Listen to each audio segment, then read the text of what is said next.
Buenas noches, bienvenidos y bienvenidas a otro capítulo de esto. Recién empieza por la pantalla de C5N. Primero que nada, un saludo y deseos de mejoras a nuestro querido compañero y amigo Darío Gaño, que está con una gripe. Nada extraño en estos tiempos que corren, por lo menos aquí en la ciudad de Buenos Aires, con cambios de clima. Cambios que no se están produciendo en el Estado Nacional. ¿Por qué digo esto? Porque el gobierno ha mantenido un discurso austero, un discurso de ahorro, un discurso de...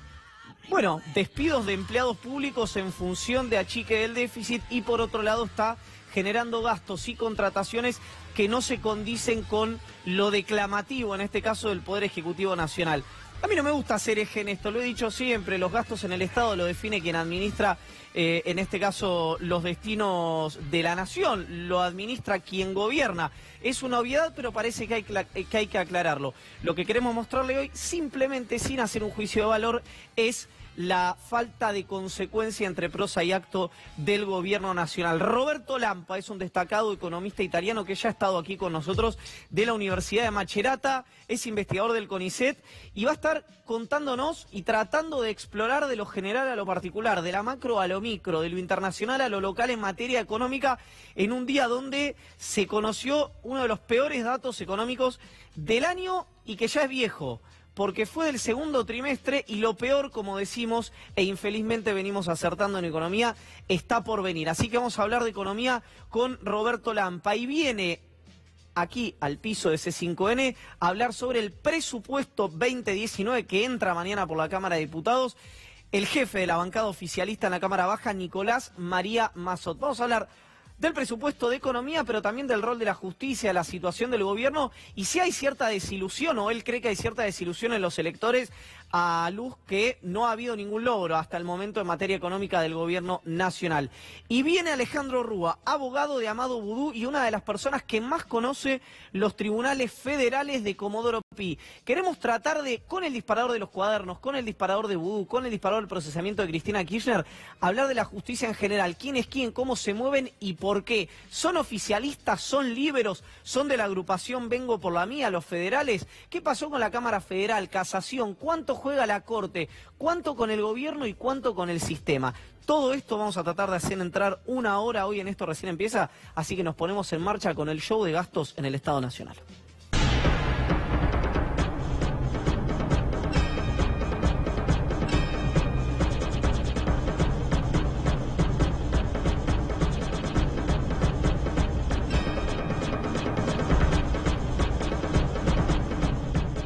Vamos a iniciar nuestro recorrido por la Administración Federal de Ingresos Públicos.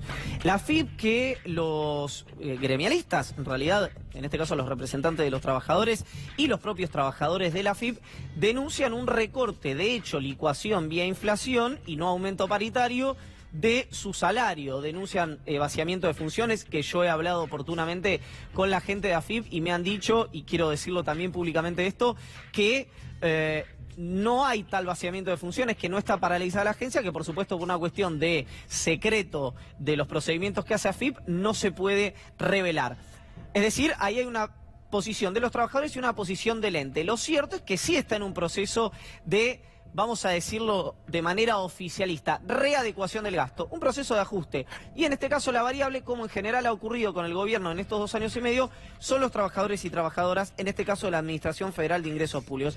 Pero no todos los trabajadores y trabajadoras de la Argentina que están en relación con la AFIP tienen la mala suerte que tienen los gremialistas del ente que acabo de mencionar. Vamos a ver quién es la señora o señorita, desconozco, María Valeria, señora, según la contratación de AFIP, María Valeria Thompson, a quien contrataron para el servicio profesional de coaching expresivo y asesoramiento general. Vamos a ver si lo podemos ver después. Adjudíquese la presente contratación a María Valeria Thompson por un importe total de 184.950 pesos. Es decir, se lo traduzco. Vamos a ver si podemos ver y paramos qué es lo que dice. ¿Por qué la contrataron por 184.900 pesos a María Valeria Thompson? ¿Qué hace María Valeria Thompson? Hace coaching expresivo y asesoramiento general para el evento TED por AFIP 2018. Son las famosas TED Talk, las charlas TED, que en este caso la organizó la Administración Federal de Ingresos Públicos, y a María Valeria Thompson la contrataron y le pagaron 184.950 pesos en un proceso de ajuste que tiene el Estado Nacional, en este caso la AFIP. ¿Qué planteo con esto?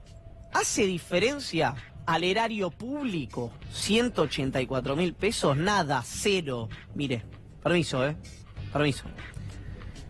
Cero es la diferencia que hace si no la hubieran contratado a María Valeria Thompson. Pero ¿sabe lo que pasa? Ha habido un discurso muy importante del gobierno en materia de austeridad. Entonces uno supone que si hay austeridad para los que también no gravitan en términos de lo que es el patrimonio total del Estado, lo que es el Producto Bruto del Estado, que son los trabajadores estatales, que acá lo que se está planteando es ajustar vía trabajadores del Estado para bajar el déficit, entre otras cosas que hoy vamos a hablar con Roberto Lampa y también con Nicolás Mazzot, da la sensación que gastar casi 200.000 pesos en una coaching expresiva, que seguramente debe ser muy buena en lo que hace, no la conozco a María Valeria Thompson y no quiero hacer un juicio de valor sobre ella, sí sobre la gestión gubernamental, genera dudas. Pero usted no la conoce, usted no lo conoce a María Valeria Thompson, yo tampoco, así que quiero compartir con ustedes y enterarme en vivo qué es lo que hace esta señora contratada por la AFIP. Cuando ya tenemos la charla, la idea es practicar. Y después, practicar. Y después, seguir practicando. Un tip para poder practicar es adelante del espejo. Utilizamos nuestro espejo, damos la charla, vemos cuáles son nuestros gestos, qué cosas nos gustan, qué no, qué cosas queremos volver a hacer y qué otras cosas elegimos no hacerlas.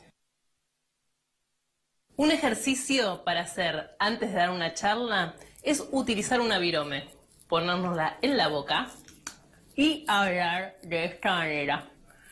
Luego la sacamos y nuestra modulación es mucho mejor.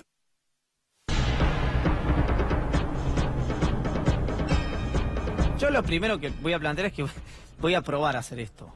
Y me río por la situación que es extraña, pero lo digo en serio. Y quiero plantear algo de verdad. Y la situación parece histriónica y como para reírse, por lo menos en los videos que estamos viendo, no es el foco de atención esta mujer que se gana la vida con el coaching expresivo y está muy bien. Y lo digo en serio, pues es una trabajadora igual que usted, igual que yo. Hablo del Estado. ¿En qué determina sus erogaciones el Estado en un proceso de ajuste? En este caso, coaching expresivo. Pero continuemos porque va algo que uno podría hablar de contrataciones de la política. No, vamos al Banco Nación. El Banco Nación lo preside Javier González Fraga. Todos lo conocen, un economista muy destacado, de altísima trayectoria, que contrató a María Celeste Ple para que se la designe como asesora del directorio para desempeñarse como coordinadora de prevención de lavado de activos, financiamiento del terrorismo, y se le asigna a la doctora Ple la cantidad de 7.000 unidades retributivas. A la sazón, 233.000 pesos por mes. Otra vez, Ple además viene del estudio Martó, un estudio que defiende a lavadores de activos. Después estuvo en la Unidad de Información Financiera, presidida por Mariano Federici y su segunda, María Eugenia Talerico, que han sido grandísimos promotores de la ruta del dinero K, pero no ha habido la misma fruición por la verdad en las causas que involucran a funcionarios del gobierno. ¿Por qué? Bueno, porque lo que es la Unidad de Información Financiera es un organismo pagado por todos los argentinos para perseguir opositores. Eso es la Unidad de Información Financiera hoy. Hoy. De eso se ocupa la Unidad de Información Financiera. Ple trabajaba ahí, la hija de Raúl Ple, candidato a procurador, o uno de los nombres en realidad que han trascendido como candidato a procurador general de la Nación, el lugar que hoy tiene el doctor Casal de manera interina, y Celeste Ple, 233.000 pesos por año. El Banco Nación también está sufriendo un tema, un proceso de ajuste. Entre otras cosas, algunos dicen que la línea está alertando por falta de liquidez, o que alertó en algún momento por falta de liquidez del banco. Pero continuemos, porque continuamos, y discúlpenme la redundancia, en el Banco Nación, donde pasamos de algo divertido, si usted quiere, histriónico, como puede ser la coaching expresiva, María Valeria Thompson, a la doctora Celeste Ple, a algo que a mí ya me parece un poco más grave, y que no habla tanto en este caso de las erogaciones, sino de el scouting que hace el gobierno para elegir funcionarios. Se designa con el cargo de gerente departamental para desempeñarse a cargo del área de asuntos legales al señor Carlos Augusto Loturco. Esto también es en el Banco Nación. Como siempre, y como le manifestamos siempre, no hay una voluntad de pararse aquí y conversar, sino que le mostramos los papeles, en este caso internos del Banco Nación. Loturco fue denunciado, es el gerente de asuntos legales, el área de asuntos legales, de eso se ocupa Loturco en el Banco Nación. Loturco fue denunciado por Tomás Luquín, nuestro colega de Página 12, dicho sea de paso, a quien le mandamos nuestra solidaridad a todos los trabajadores y trabajadoras de Página 12 por el lockout que sufrieron el día de hoy. Y la denuncia fue que Mossack Fonseca fue contratada para montar una offshore panameña llamada Mariva Sociedad Anónima. Esta offshore panameña, que está en el libro Argent Papers, está presidida o estaba por el secretario entonces de Legal y Técnico del Ministerio de Finanzas. ¿Se entiende? Había una persona que era secretaria de Legal y Técnica del Ministerio de Finanzas y que tenía un offshore, Mariva Sociedad Anónima, que fue denunciada. Esa persona hoy es el gerente de asuntos legales del Banco Nación, es el señor Carlos Augusto Loturco. Loturco, cuenta Luquín en su nota, no fue quien realizó la operación, sino que recurrió a intermediarios uruguayos para montar la empresa. Si quiere, búsquelo, googleelo, porque está el descargo ahí de la gente de Loturco, que lo que plantea es que las acciones nunca fueron integradas, que la firma fue inactivada el 15 de junio de 2009, etcétera, etcétera, etcétera. Lo cierto es que tenía un offshore, que son estas arquitecturas financieras mamushkas que la gente con mucho dinero en la Argentina y en el mundo, pero en este país es muy habitual, sorprendentemente, utiliza para no pagar impuestos. Básicamente, digamos, lo mismo que si usted lo hace, tiene un problema, esta gente no lo tiene. Claro, lo que pasa es que yo me iba a horrorizar porque el gerente de asuntos legales del Banco Nación, Augusto Loturco, fue denunciado por tener un offshore, hasta que me acordé figura el presidente de la Nación en los Panama Papers y todo tuvo un poquito más de sentido. Vamos a hablar en instantes de economía con Roberto Lampa, un destacado economista italiano de la Universidad de Macerata, que ya está aquí con nosotros para hablar de la macro a la micro, de lo general a lo particular, porque hoy hubo una caída de la economía interanual muy importante, pero ya es un dato viejo, porque es hasta el segundo trimestre de este año. ¿Estamos ante un riesgo de dolarización? ¿Estamos ante un riesgo de convertibilidad? ¿Estamos ante un riesgo de default? ¿Cómo nos ven los mercados? ¿Qué dice el mundo? ¿Por qué cuando vamos a ver los videos de las entrevistas en los Estados Unidos, los funcionarios o los millonarios o los traders o los brokers o los gurúes hablan de Argentina como si fuera una granja que les sobró en Tennessee, en los Estados Unidos? Compartimos con ustedes y recordamos el video de Larry Kudlow y ya conversamos con Roberto Lampa. 30 seconds, Larry. Yes. I just have to hit on one thing that's beyond our borders, down in Argentina, a country that you and I visited together once many years ago. We love it. They're in deep trouble, and they've had to go to the IMF in order to get an emergency loan for the trouble they're in. The IMF has demanded that in exchange for their loan, they have to raise their export taxes, which is going to hurt their economy. Now, I know the Argentines. I know some of the people in the government. They hate the IMF's medicine. They actually hate the IMF, to be honest. They would much rather be dealing with the U.S. Treasury in some form. Is there any chance that that could happen? Yes, the Treasury is deeply involved in this discussion, deeply involved, which is a great thing.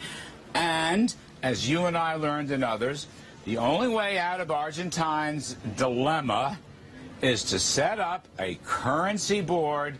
The peso links to the dollar, but you can't create a single new peso. No money creation unless you have a dollar reserve behind it. Right. That worked in the 90s. It brought down inflation and kept prosperity. That's what they need to do it again. And you know what? Treasury Department people are on it. They're on it, David. So, you know, keep hope alive on that point. There's hope for Argentina. That's great. Mantén la esperanza en ese punto, le decía Larry al presentador de Fox News. Dicho sea de paso, funcionario del Tesoro de los Estados Unidos, off the record, le comentaba a nuestros colegas de aquel país una tibia desmentida a esto que decía Larry Kudlow, que como no fue suficiente, nosotros queremos conversar con Roberto Lampa, ya está aquí con nosotros. Gracias por venir, Roberto. Gracias por la invitación. Bueno, primero esto, ¿hay alguna posibilidad de que esto se materialice, convertibilidad, dolarización, o estamos muy lejos? A ver, yo creo que de por sí el video es nada original. Es un viejo argumento, yo te diría, del FMI como solía ser, ¿no? El FMI en un contexto de cambios fijos o semifijos imponía esta regla, de hecho, ¿no? Cada peso emitido, cada peso imprimido, siempre este énfasis sobre la impresión de dinero, ¿no? Como causa de inflación, tiene que ser respaldado por $1 de reserva, básicamente. Ahora, este mundo se acabó, sigue igual esta idea, digamos, cuantitativista, ortodoxa, en base de la cual emitir genera este tipo de desequilibrios y que por ende una fuerte devaluación reequilibra de por sí las cuentas. Ahora, acá yo diría que habría que decirle a estos señores que está pasando exactamente el contrario, es decir, ellos leen una causalidad desde la impresión de dinero a la inflación y por ende ven a la devaluación como un remedio posible para reequilibrar, ¿no?, la balanza de pago, lo que se está dando una causalidad inversa. En un contexto de fuga, de presión muy fuerte sobre el dólar, se produce como respuesta, digamos, algo natural, ¿no? Por la fuerte demanda, una devaluación del peso y esta retroactúa con así llamado pass-through sobre los precios. Bueno, el gobierno volvió a sostener el día de hoy, después ya lo había dicho y nos explicó que no iba a haber tanto traslado a los precios por la cuestión recesiva, es decir, que la esperanza para evitar el traslado a precios es una recesión bestial. Es como extraño como argumento por la positiva, pero es lo que está trascendiendo. Bueno, esto nos habla de una percepción por parte del gobierno de que la situación está muy grave, yo diría desesperada, porque si nos deseamos que la recesión sea tan profunda como para calmar, de alguna manera normalizar, ¿no? Pagando un precio altísimo la dinámica de los precios, significa realmente que hemos acabado con todas las posibilidades racionales o razonables, yo diría. Roberto, te invito a escuchar algo que mostraron ayer nuestros amigos de Brotes Verdes, a Ray Dalio, que es un gurú financiero en los Estados Unidos que también habló sobre la República Argentina. So let's talk about one of those two types of debt crises. The inflationary depression. Mm-hmm. Is that what's playing out right now in Turkey, in Argentina, in emerging markets more broadly? Yeah, certainly. And this has all played out many times. This isn't the first time that Argentina's gone through it. It has a habit of going through it, and it's not the first time it's happened anywhere else. So you could follow it. I mean, basically, the big deal is whether the currency is the debt is denominated in your own currency or in a foreign currency. And when it's denominated in foreign currency, like these countries have a lot of dollar-denominated debt, then they have a problem trying to service that dollar-denominated debt. When the dollar goes up and the money they're earning is in local currency, then they don't have enough cash, and then they get into that spiral, and as a result of that, they have to print more money, the currency depreciates, and it happens in a very mechanical way. Lo que decías recién, ¿no? Sí, y igual este video es mucho más interesante. Hablamos de Bridgewater y hablamos entonces de una de las compañías en el mundo más importante por todo lo que a la inversión, y quiero aclarar, no solo financiera, inversión a 360 grados. Más allá de las causalidades, que acá también hay cierta referencia, ¿no?, a la teoría económica ortodoxa, quizá no da para discutirlo en este ámbito, lo que me parece mucho más interesante es como sigue el video, este video se ha viralizado, ellos miden, Bridgewater mide de una manera que tiene, digamos, mucha repercusión, ¿no?, en el clima de los negocios, una especie de índice sobre el riesgo, la paridad de riesgo la definen, es decir, aconsejan, recomiendan cuándo ir a invertir en un país, teniendo en cuenta la dimensión de riesgo que conlleva invertir en este país. Y lo que dice en este video a continuación, dice, todavía no corrió la sangre por la calle de Buenos Aires. Vamos a ver si hay una segunda parte. Exacto. No sé si está esto, pero vamos a ver la segunda parte de lo que decía Ray Dalio en los Estados Unidos. These countries haven't hit bottom, have they? No, but they're, I would say, 2/3 on the way toward hitting bottom, I believe. And then what happens is, then it depends on what the monetary policy operates like. Because The question will be whether those who are holding those currencies will receive an interest rate differential that will compensate for the depreciation in the value of the currency. And so the central bank at some point, sometimes through IMF support or sometimes through that other, just the tightening of monetary policy, has to create an interest rate that will offset both the inflation rate and the depreciation of the currency. But just generally speaking, the greater of the moves is behind us, the greater of the concern. We will have a lot of panic, more panic, and you'll have that. And as the saying goes, the time to buy is when there's blood in the streets, right? And to know when there's value, and those are the calculations one has to do. Is there enough blood in the streets yet to see value? I think we're getting there. A mí algo que me sorprende, Roberto, y quiero que hagas una mención sobre esto, pero ¿cómo, lo decía recién, cómo se refieren a Argentina como, ¿no? Un coche viejo que, bueno, ¿qué hacemos con ese auto? Sí, ya, digamos, la manera con la cual se relacionan hoy en día, en un contexto en el cual muchas veces usamos una teoría económica quizá algo anticuada, en un mundo de realidad en el cual la finanza y 10 años de crisis han modificado todo. Estos son los grandes actores, de todas maneras. A esto, señor, yo lo escucharía bien, porque individúa dos criticidades de Argentina. La primera es evidente la dolarización. O sea, a diferencia del asesor de Trump, acá él va al grano de la cuestión. El problema de estos países dice que emiten deuda en dólares.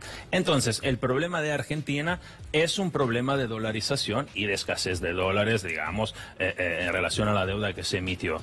Pero dice también algo más interesante y más sutil. Dice, la estabilización por lo general se logra con un tipo de interés tan alto como para representar una alternativa interesante para los inversores locales. Es decir, no fugo en dólares, sino que invierto en pesos porque las tasas son altísimas. Y esto tampoco se está dando. Es decir, una tasa en el 60% todavía no es suficiente para estos grandes inversores como para decirle, bueno, ahora Argentina es un lugar seguro, normalizado. Ahora, Roberto, lo peor, y quiero ya bajar a la economía real para ir terminando, es que lo que dice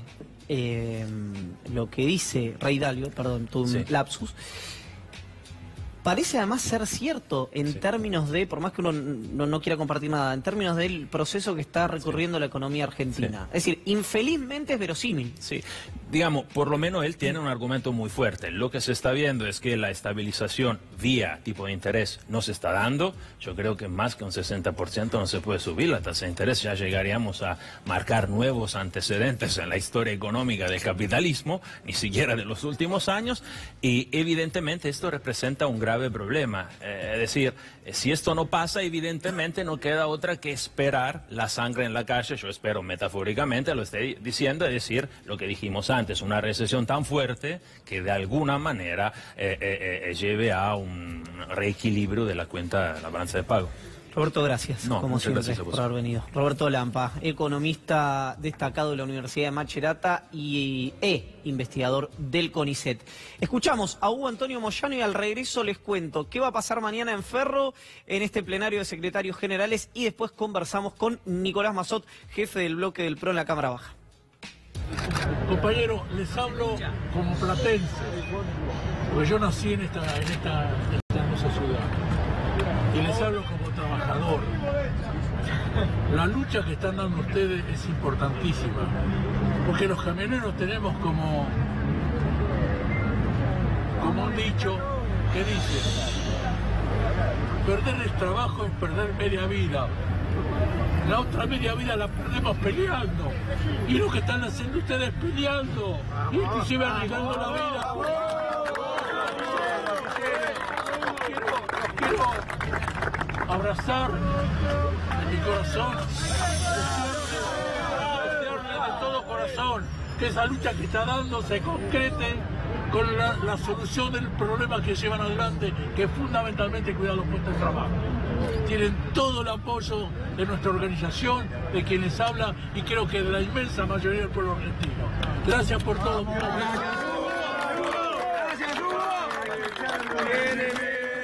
Porque sabe que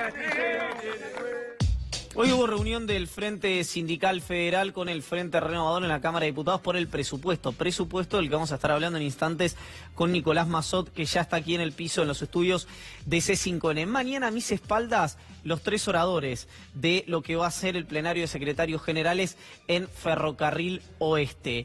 Hoy nos lo contaba Sergio Omar Palazzo, nos lo contaba el secretario general de la bancaria, que quienes están a mis espaldas van a ser los que pongan la voz de alto en el plenario de secretarios generales. ¿Qué es esto que se va a armar entre el moyanismo, el esmata de Ricardo Pignanelli y la corriente federal de Sergio Palazzo, el Frente Sindical Federal de Sergio Palazzo? Se va a armar una suerte de espacio de contención de dirigentes sindicales y de gremios que no están contentos con lo que está haciendo la Confederación General del Trabajo.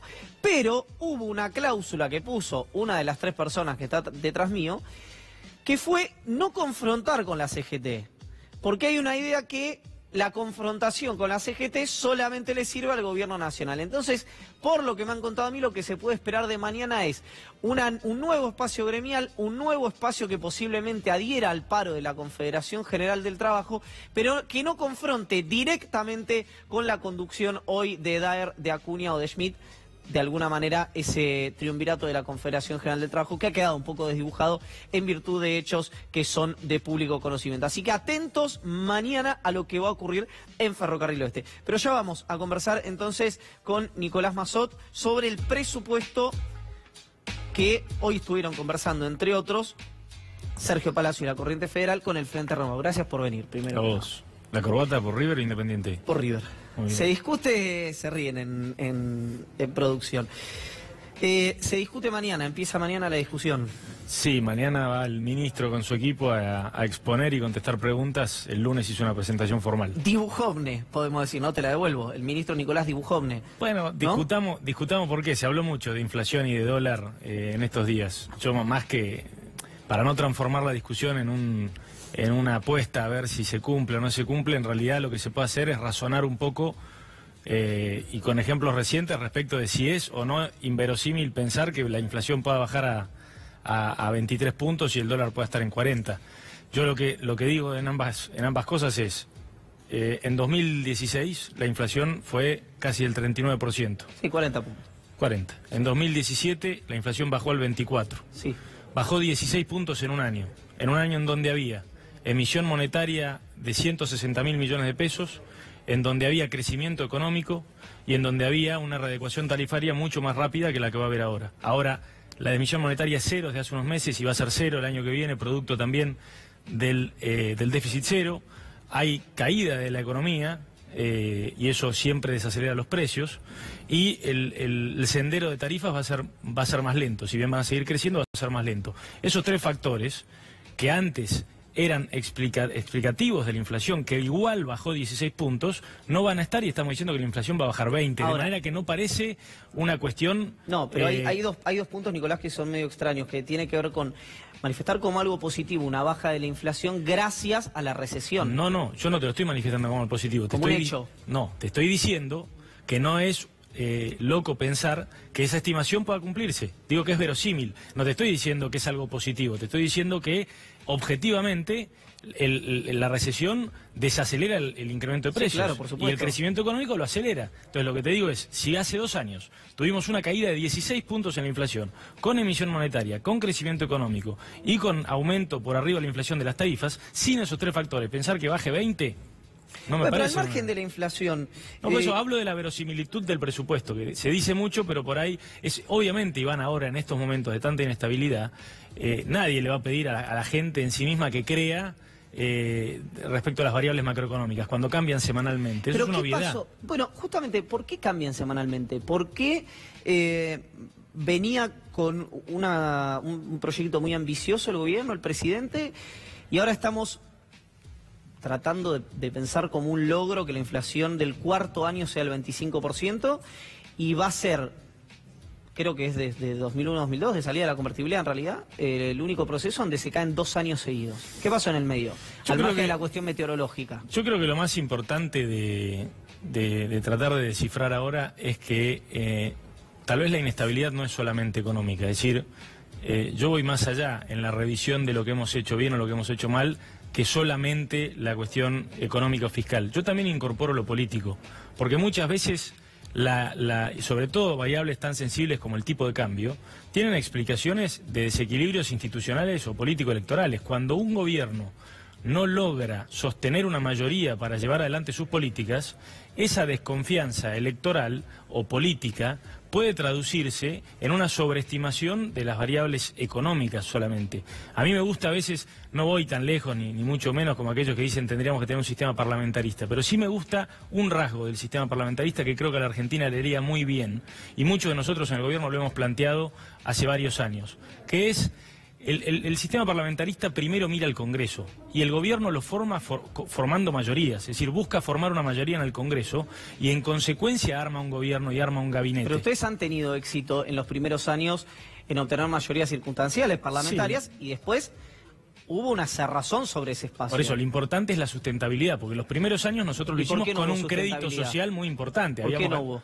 Bueno, no fue la decisión que tomó el presidente y su equipo de gobierno, y de hecho funcionó, como decís, un tiempo. Yo lo que digo es que tal vez gran parte de la explicación de los desequilibrios, hay por supuesto una explicación que es monetaria, es decir, gran parte de este último pico inflacionario, que es endógeno, yo digo, me hago cargo, no es precisamente fiscal, ya que empezamos a acercarnos al déficit cero y al equilibrio de caja a partir del año que viene, sino que es monetario, es decir, se cortó el financiamiento que el gobierno esperaba durante 4 o 5 años cuando planteó el sendero del gradualismo, que era consistente en sí mismo, pero que necesitaba de este supuesto, que era muy fuerte, que era tener durante 4 o 5 años una predisposición de otros actores, argentinos o extranjeros, a financiar y a creerle a la Argentina. En la credibilidad no solamente cuenta lo fiscal o lo económico, también cuenta el hecho de que digan, bueno, a ver, la Argentina es solamente un gobierno que piensa así, es solamente un espacio político que representa el 35, el 40%, o hay un consenso en la clase política de que este es el camino con algunos cambios. Yo estoy de acuerdo, el problema Entonces, ese consenso hay y había que armarlo. El problema es que hay oposición, digamos. Si pudiéramos correr a la oposición del mapa, podría haber un programa perdurable económico. Eso afortunadamente es una de las cosas que terminó. Yo estoy a favor, me parece bien eso. No, a mí me parece muy mal. Yo Rusia, lo que creo, China, yo lo que creo es que lo que sería muy sano es que, mira, hoy y muchos encuestadores se jactan o plantean cómo el electorado está tan dividido que hasta parece dividido en cosas que son objetivas. A mí me parece tan objetivo, y mirá lo que voy a decir, me parece tan objetivo que evidentemente hay mucho que investigar en cuestiones de corrupción y en contraposición de honestidad respecto del gobierno anterior, como que también hay mucho que reconocer respecto de las falencias económicas del gobierno actual. Ahora bien, fíjate lo que se plantea, que el tercio, por simplificar, que apoya a Cristina Kirchner o al kirchnerismo, cree, en vez de considerar y de hacer una autocrítica mínima, esperando que la justicia lo pruebe o no lo pruebe y lo desestime, pero en hacer una autocrítica y decir, bueno, evidentemente acá hubo un error, acá pueden haber habido delitos, nosotros no nos podemos jactar de que hicimos absolutamente todo bien y postular que lo que tiene que haber es una vuelta hacia atrás sin ningún cambio, y tampoco es bueno que el tercio del electorado que sostiene hoy al gobierno de Cambiemos y a nosotros crea que la responsabilidad de la situación actual está siempre en otro lado. Ninguna de las dos cosas es buena. Ahora, para que la oposición y su dialéctica con el oficialismo funcionen, en ambos casos tiene que haber autocrítica y flexibilidad hacia el cambio. Sí, pero la primera persona que no hace esto que decís vos es el presidente. Bueno, no lo creo. Yo, por ejemplo, a la expresidenta no la escuché jamás pedir una sola disculpa ni hacer una autocrítica. Al presidente sí, entonces vos me podés decir, bueno, es demasiado... Pero yo nunca... ¿Pero vos la escuchaste alguna vez hacer una autocrítica? Pero si Cristina pero es que es importante. Y me parece bien, nunca le habló a los argentinos diciéndole hemos hecho esta serie de cosas mal, me he equivocado en esto. El tipo de cambio, no se frena la fuga, no bajan estamos hablando de otra cosa. También hubo muchos problemas. Terminaron con 32% de pobreza. Entonces digo, no nos podemos... No, la bajó y ahora está subiendo, por supuesto. Porque la pobreza en la Argentina es estructural, Iván. No tiene que ver con el nivel de inflación de un año o de otro. ¿Cómo se explica que PRO va a terminar sus 4 años de mandato, el presidente Macri, con más pobreza y más inflación de la en el momento en que estábamos a punto de ser Venezuela y de colapsar y de volar por los aires? Mira, se explica sobre todo porque lo que está viendo, que es positivo, solamente si sale la clase política con una gran mayoría en acuerdo de cuál es el diagnóstico, que estamos sincerando cuál es la situación. La verdad es que nosotros, si hacemos el historial respecto de la última, o digamos del inicio sacando el gobierno de Duhalde, digamos del inicio, o incluyendo el gobierno de Duhalde también, de la salida de la crisis del 2001, los primeros 7 años u 8 años, obviamente hubo superávit tanto comercial como fiscal. De manera que ahí lo que en todo caso se puede achacar es que con términos de intercambio históricamente altos y la vaca muerta de la soja, que es comparable con lo que podemos ver los próximos años en la Argentina. No en 2013 esto. Por eso... En 2003 la tasa de la FED estaba más alta que ahora. No, pero los términos de intercambio, lo importante es la relación entre los productos que vos vendés y los que vos comprás. Es una relación de precios relativos que estaba por las nubes y que solamente en algunos años de la década del 40 había estado igual. Hoy no son malos para la Argentina, ¿eh? Yo no estoy diciendo, no me estoy quejando, lo que estoy haciendo es un relato histórico. Entonces, durante 7 años nos fuimos consumiendo un superávit que, lejos de consolidarlo, como hacen países que tienen superávit hace décadas, y que los pueden consolidar, nosotros los rifamos en 7 años, fuimos por los fondos previsionales, fuimos por las reservas, y cuando unos años hace se nos acabaron las reservas, empezamos a emitir moneda, que siempre es un artilugio. La política monetaria tiene que ser una herramienta. Yo no estoy en contra de que se emita. Estoy en contra de que se emita sistemáticamente para esconder un déficit estructural. Entonces todo eso va evolucionando. ¿Nosotros en qué fracasamos? Fracasamos en pensar que podíamos salir de esto en una transición larga de 5 años haciendo correcciones lentas. ¿Para qué? Para poder evitar justamente lo que no estamos pudiendo evitar ahora. Entonces, ¿cuál es la autocrítica? Por supuesto, tuvimos supuestos o presupuestos que no se condijeron con la realidad. Eso nos tenemos que hacer cargo. Ahora bien, la consecuencia es un arrastre de acostumbrarnos a que cada vez que tenemos un excedente lo rifamos en cuestiones coyunturales y no estructurales. Noruega, cuando encuentra petróleo y gas y lo desarrolla en el Mar del Norte, genera un fideicomiso permanente para reinvertir eso en educación, en becas. Para pagar gasto corriente. Y nosotros, y nosotros lo que hacemos, por ejemplo, es utilizar todos esos excedentes no para generar educación, no para generar empleo, sino simplemente para ganar la próxima elección, incorporando jubilaciones. No digo que esté mal, está perfecto. Lo que está mal es decirles que eso es un derecho y después no poder pagarla. Lo mismo con asignaciones o ingresos universales. Si el gobierno anterior. Iván, este gobierno paga más que el gobierno anterior en eso. Ahora, sin embargo, cada vez tenemos que pagar más impuestos. Y cada vez tenemos que pedir o más al Banco Central, como hacía el gobierno anterior, o más a deuda pública, como hace este gobierno. Pero la realidad y el verdadero enemigo de cualquiera de estos síntomas es el déficit. Y eso es lo que necesita la clase política argentina. Entonces, a mí me encantaría escuchar a la expresidenta decir, sí, la verdad es que nosotros dejamos un déficit estructural muy pesado. Tendríamos que haber hecho algo distinto. Entonces, por ahí la gente diga, bueno, por ahí puede volver Cristina, porque reconoce que algo hizo mal. Ahora, si no, nos está llevando hacia atrás. Hablemos de Cristina, que se ha hablado poco en estos 2 años y medio de Cristina Kirchner, no ha estado casi en agenda. Ha hablado poco de ella. ¿Por qué da la sensación, así como, y coincido en que hace falta una autocrítica de la expresidenta, que los dirigentes del PRO no pueden criticar las investigaciones judiciales de Bonadío, casi como si fuera parte del esquema? Porque vos podés decir, está bien que se investigue, es verosímil lo de los cuadernos, pero la verdad que la causa la tengan Bonadío y Stornelli, y detengan y no detengan, y Cunio Libarona diga premian al que miente, y el abogado de Jonen diga me extorsionaron, etcétera, pero a nadie de PRO se le cae eso. Mientras tanto, Arribas denuncia a 2 fiscales. Es decir, la parte republicana, ¿murió en combate, podemos decir, o continúa?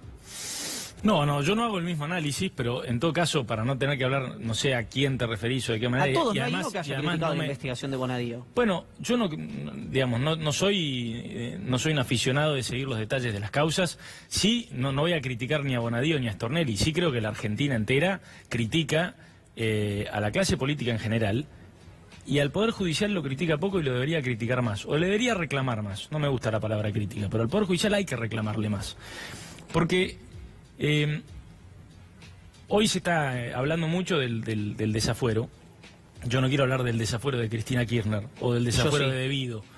Quiero aclarar que el año pasado, o el anterior, ya no me acuerdo, pero fue simultáneo a la discusión sobre el diputado Devido, hubo algunos de nosotros, que fuimos pocos, en el bloque oficialista casi el único, que planteamos la discusión de los fueros en general, ¿no? Porque antes de hablar, y no le voy a esquivar la pregunta, pero antes de hablar del Poder Judicial, lo primero que hay que discutir, por más que esté en la Constitución, por más que haya fundamentos muy importantes históricos y que todavía, aunque los tiempos han cambiado, permanecen como el fuero de palabra, es decir, un diputado, un legislador, tiene que tener un fuero de palabra, es decir, su opinión y su palabra no pueden nunca ser razón de reprimirla o de cerciorarla. Ahora, la verdad es que yo no creo que los constitucionalistas del siglo XIX hayan pensado nunca que los fueros iban a terminar con una utilización de esta. Entonces, lo primero que yo discuto y lo dejo en suspenso es: no nos olvidemos, cuando hablamos de estas cosas, que tenemos una discusión pendiente, sea constitucional o no,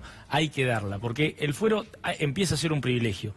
Y respecto del rol de la justicia, nosotros en el bloque Cambiemos, con el caso del diputado Devido, y el bloque de senadores entiendo que ha adoptado el mismo protocolo, lo que dijimos en ese momento fue: si hay un pedido de desafuero en firme, es decir, lo pide el juez y lo confirma la instancia de apelación de Cámara, entonces avancemos. Yo la verdad voy a reconocer que en ese momento tenía una expectativa mucho mayor respecto de cómo iba a seguir la causa o las causas después del desafuero y la prisión preventiva. Yo no sé hace cuánto, ya bastante más de un año y medio, que esto está así, y esto no ha tenido resolución alguna todavía, no ha tenido una sentencia. Entonces, yo entiendo la figura de la prisión preventiva. Entiendo además que en aquel momento no había ley de arrepentido, entonces el argumento de se puede entorpecer o me cuesta avanzar con la causa era más pesado que ahora, que evidentemente estamos viendo que avanza bastante rápidamente. Y también había otro argumento que es pesado y que hay que merituarlo en el caso a caso, que era que podía haber un entorpecimiento o una fuga del país. Y también hay que ver, porque por ahí, si nosotros vemos que están asistiendo a los tribunales los que deben asistir, entonces yo lo que digo es que no se le pida al Poder Legislativo lo que no se le reclama al Poder Judicial. Yo quiero una justicia menos preventiva y más resolutiva, por la culpabilidad o por la inocencia. ¿Te animás a responderme por sí o por no? Depende.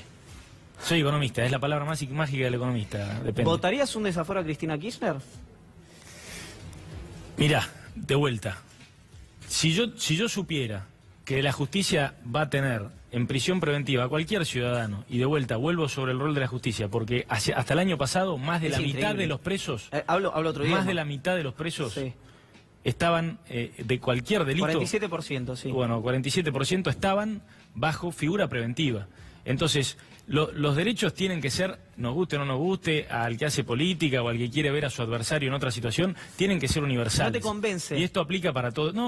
No me convence la justicia, no me convence que acá parece que tiene que hacer. Primero el juicio lo tiene que hacer los medios, que es donde primero llegan estas cosas. Después lo tiene que hacer la gente, porque aparecen encuestas por todos lados y usted cree que es culpable o cree que es inocente. Bueno, y después lo tiene que hacer el Congreso, y al final lo tiene que hacer la justicia. Tiene que ser al revés. La justicia, esta justicia, estos mismos jueces, y yo no estoy hablando de Bonadío en particular, estoy hablando en general, estos mismos jueces son los que hasta hace un año y medio habían tenido el récord, nada envidiable, de tardar 14 años promedio en sentenciar causas de corrupción. Entonces, si esa va a ser la norma, y yo creo que lo preventivo o las figuras preventivas terminan siendo un atajo. Y lo que tenemos que poner es el énfasis en que la justicia vaya más rápido que el Congreso. Muchas gracias, como siempre. Hacemos una pausa muy breve y al regreso hablamos con Alejandro Rúa de Comodoro Pi, de la Justicia Federal, de la Corte, de la Cámara Federal, de Casación, de todo lo que usted quiere saber y nunca nadie se atrevió a preguntar. Ya venimos.